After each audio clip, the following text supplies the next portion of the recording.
støvlige.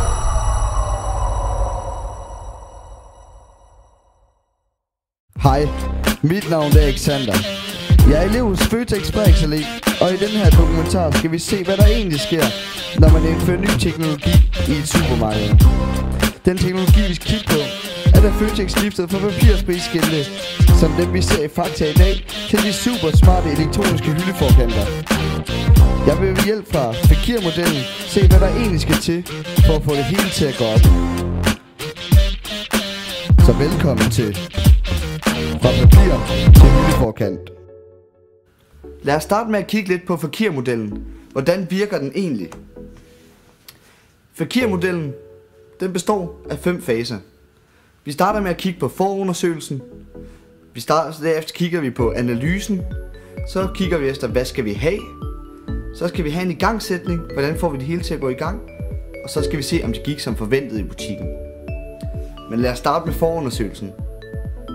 I forundersøgelsen skal vi meget nemt kigge på, jamen, hvad kunne det gamle system ikke? Eller i det her tilfælde, den gamle hyldeforkant, hvad kunne den ikke? Jamen, der blev brugt rigtig mange timer på at hænge de gamle hyldeforkanter op. Rent faktisk blev der brugt cirka 8 timer af afdeling hver evig eneste søndag på at hænge de her papirsklapper op. Derefter så skal vi kigge på en analyse. Her skal vi se, hvad skal det nye teknologi, hvad skal det kunne? Jamen, hvad skal det kunne? Det skal selvfølgelig gøre det nemmere for os, at vi ikke skal bruge så mange timer hver eneste søndag på at sætte dem op.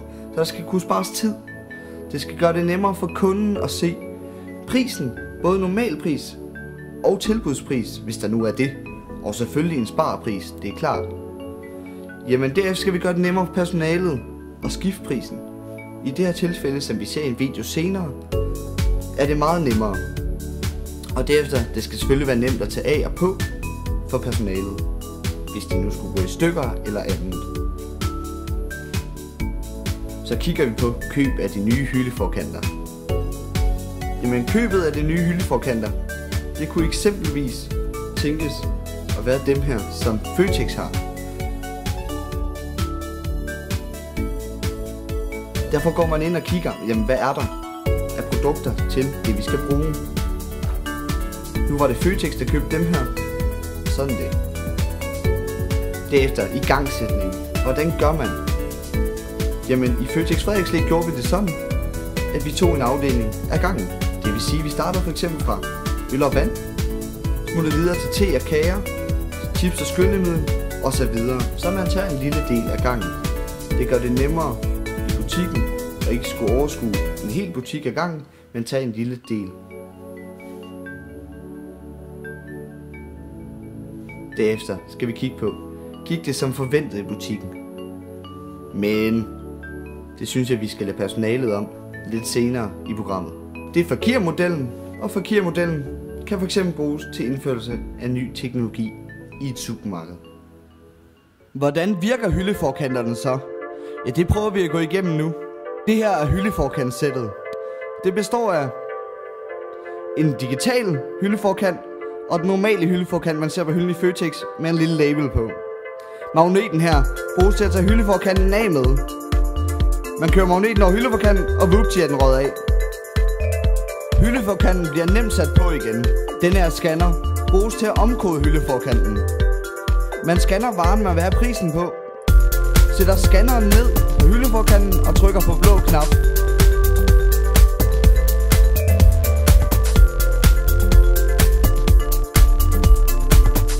Og vupti, den er omkodet.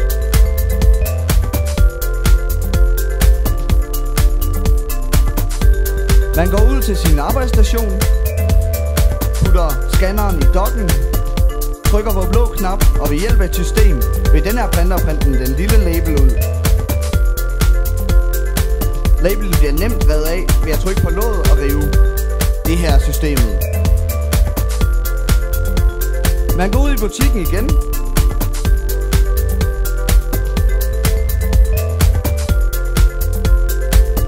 og hænger nemt labelen på hyldeforkanten.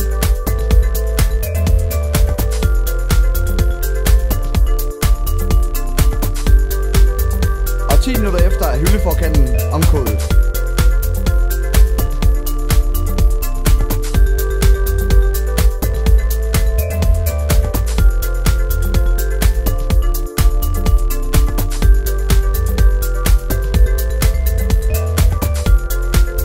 Nu vil jeg prøve at gå ind et smut forbi Føtex Frederiksvig og høre, hvad de synes om de nye hyldeforkanter.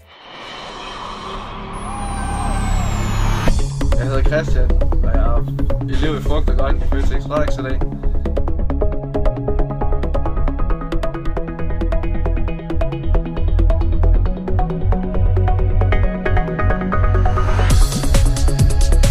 Hej, mit navn er Daniel, og jeg er elev i elektronik.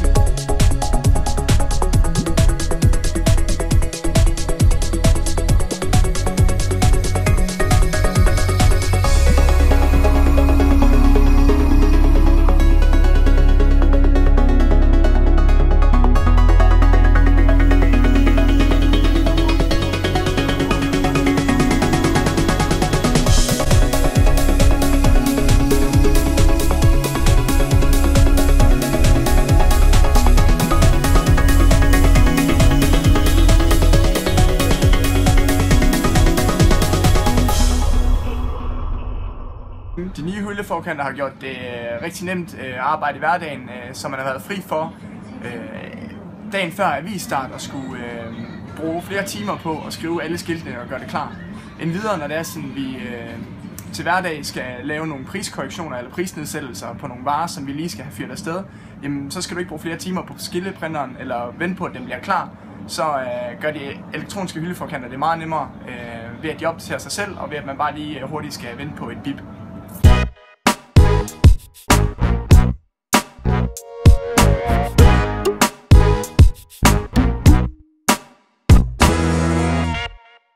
Vi startede i grønt med at pille alle de gamle hyldeforkanter ned og fik dem så sat op. Og dagen efter der gik vi så over i foodafdelingen og startede der.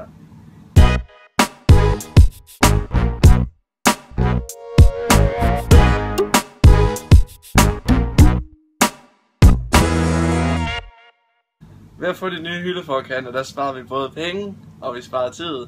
Og så skånede vi også miljøet for at spilde en masse papir på det.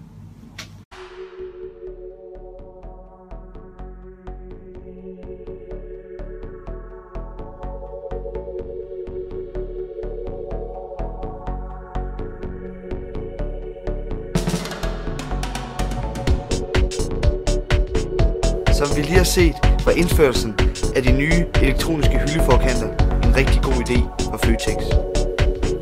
Det har hjulpet personalet med at gøre hverdagen meget nemmere, de sparer tid, og ikke mindst, de gør det nemmere for kunden. Tak fordi du så med. Vi ses en anden gang. Hej.